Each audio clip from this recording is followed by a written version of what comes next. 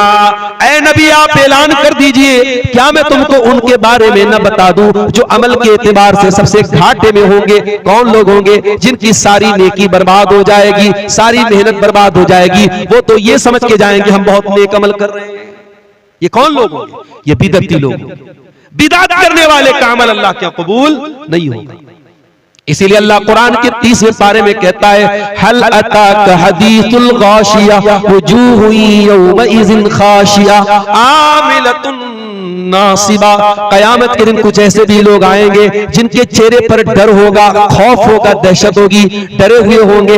आमिलतुन नासिबा, बहुत अमल करके आए होंगे लेकिन थके हारे होंगे, अमल करके थक गए होंगे। तस्ला नारन हामिया, भड़कती हुई जहन्नम की आग में डाले जाएंगे।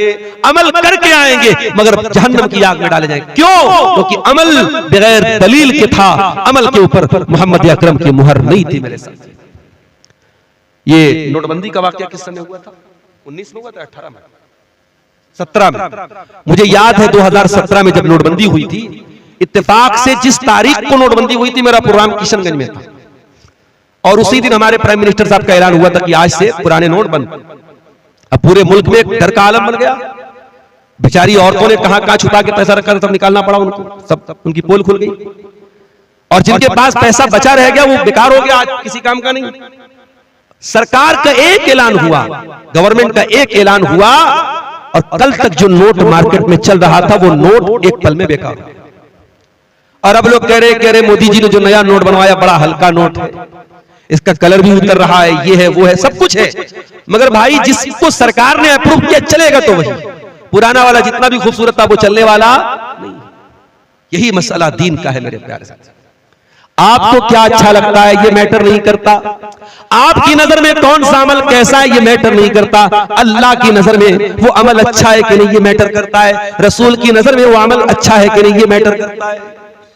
इसीलिए अल्लाह कुरान में सूरह कहफ की आखिरी आयत में कहता है फमन काना यरजू लिका रब्बिही, जो अपने रब से मुलाकात करना चाहता है, जो जन्नत में जाना चाहता है, जो अपने रब से मिलना चाहता है, जो अल्लाह के यहाँ कामयाब होना चाहता है, वो दो काम कर ले, फलयामल अमलन सालिहा, वो जो भी अमल करे नेक अमल करे, अमल सालिह करे, ऐसा अमल करे जिस अमल के ऊपर अल्लाह की मुहर हो, रसूल की मुहर हो। वला युशरिक बिइबादति रब्बिही अहदा, और अपने रब की इबादत में किसी को शरीक न करे। शिर्क मत करो और बिदअत मत करो, ये दो खतरनाक चीजें हैं। अल्लाह को राजी करना है तो शिर्क से भी बचना है और बिदअत से भी बचना है। तो अल्लाह ने फरमाया गैरिल मग़दूबि अलैहिम वलद्दालीन, ऐ अल्लाह हमें उनके रास्ते पर भी तू न चला जिनके पास इल्म था लेकिन अमल नहीं था, वलद्दालीन, और उनके रास्ते पर भी तू न चला जिनके यहाँ अमल था मगर इल्म के बगैर था। इसीलिए मेरे भाइयों हम ये कहते हैं इल्म हासिल करो, इल्म हासिल करो। और इल्म कहां से हासिल करोगे? माफ करना, इल्म हासिल करना है तो इन्हीं उलमा से सीखना पड़ेगा। इल्म हासिल करना है तो इन्हीं मदरसों में आपको इल्म मिलेगा। यही कुरान के हाफिज, कुरान के आलिम, कुरान के कारी आपको कुरान पढ़ना सिखाएंगे। यही से आपको हदीसें पढ़ना सिखा, हदीसों का इल्म आपको मिलेगा। कुरान और हदीस का इल्म आज भी आपको इन्हीं मदरसों में मिलेगा। और याद रखो, कोई सूटेड बूटेड होकर के आ जाए, कोई फर्राटेदार इंग्लिश बोलने लगे और आप ला करके जल्दी से उसको माइक दे देगी, साहब ये तो बड़ा सूट पहन के आया है, बड़ी फर्राटेदार इंग्लिश बोल रहा है। नहीं, आपका स्टेज, आपका माइक, इसका भी एक वकार है मेरे प्यारे साथी। और मैं अक्सर सीमांचल के जलसों में बोलता हूं, मुझे बहुत अफसोस होता है, अभी आपके इसी अररिया के इलाके का एक मौलवी वो बाकायदा तकरीर में कह रहा है कि मोहम्मद बिन सलमान साहब मेरा वीजा नहीं पास कर रहे हैं, मैंने उनके खिलाफ बोल दिया है, वो मेरा वीजा नहीं पास कर। अबे जाहिल, झूठे, मक्कार, कितना बड़ा फ्रॉड, कितना बड़ा झूठा है तू। पहली बात तो तू झूठ बोलता है, सऊदी हुकूमत के खिलाफ जहर उगलता है, और उसके बाद इस तरीके की कहानी सुनाता है, तेरे जैसे न जाने कितने पड़े तुझे वो वीजा नहीं देंगे उम्रा के लिए। और तू ये समझता है कि सामने पब्लिक जो बैठी है वो जाहिल गवार पब्लिक है, जो चाहे सुना दे। इसीलिए मैं अपने अहले हदीस भाइयों से कहता हूं, और आपके इस सीमांचल के इलाके में खासतौर से मैं कहता हूं कि अल्लाह के वास्ते आप अपने उन उलमा को दावत दो जो किताब और सुन्नत के जानकार हैं। हर अहले गैर नफ्तु खैर को स्टेज पर दावत मत दो मेरे साथ। खुराफात बकने वाले, झूठ बकने वाले, मनगढ़ंत रिवायतें बयान करने वाले, किस्से कहानी बयान करने वाले आपके स्टेज पर नहीं आने चाहिए। इस स्टेज का एक वकार है, इस स्टेज की एक हुर्मत है, उसको पामाल मत होने देना मेरे साथ। इल्म सीखना है तो उलमा। मुहद्दिसीन ने क्यों नहीं सबसे हदीस ली? उनका क्यों सही और ज़ईफ का फर्क था? क्यों हदीसों में सही और ज़ईफ का फर्क किया जाता था?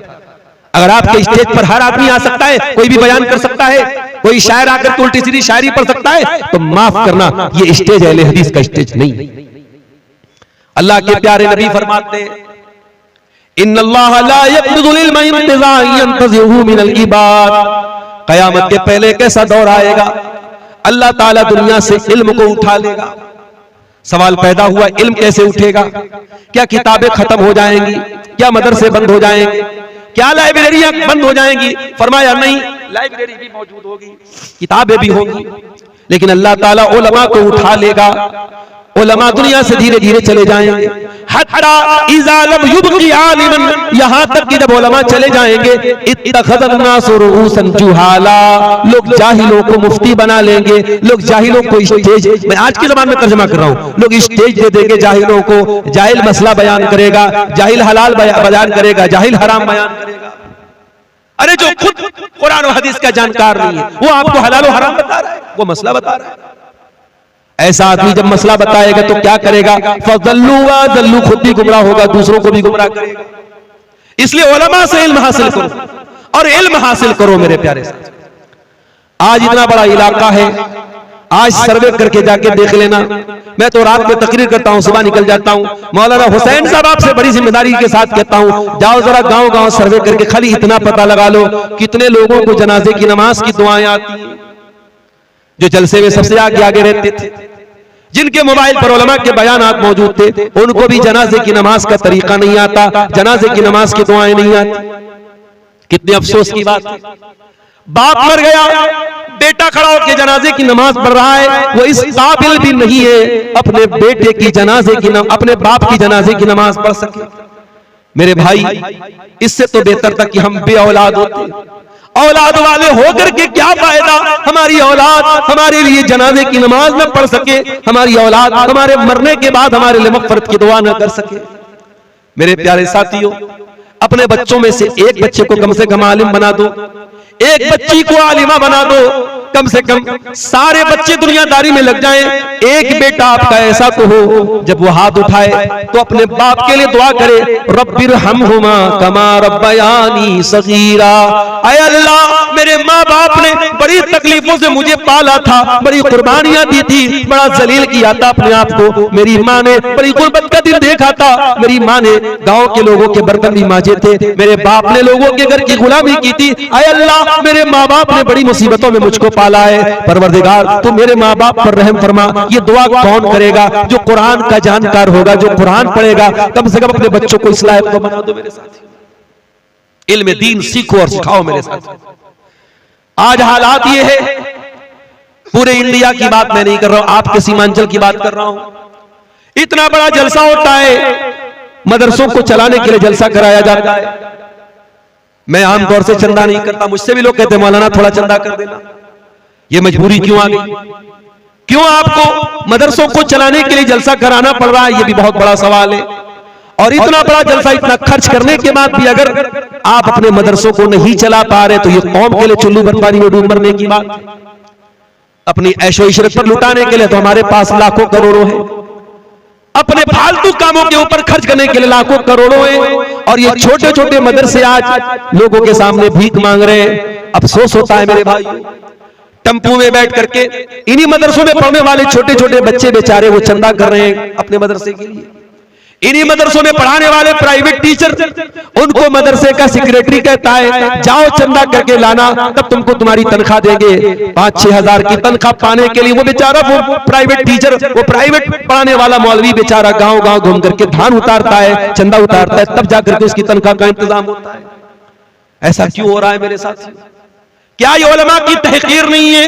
क्या ये उलमा की तौहीन नहीं है कि आज आपने अपने उलमा को भिखारी बना के रख डाला है? मेरे भाइयों, होना तो ये चाहिए था कि इन उलमा के आपके दरवाजे तक पहुंचने की नौबत ही ना आती, आप खुद उन तक पहुंच के जाते। मौलाना, मुझे अल्लाह ने इलाकों का मालिक बनाया है, ये मेरे माल की ज़कात है, इस माल की ज़कात में से मैं आपके मदरसे को भी दे रहा हूं, मैं इन गरीब बच्चों के ऊपर भी खर्च कर रहा हूं, मैं इन यतीम बच्चों के ऊपर भी खर्च कर रहा हूं।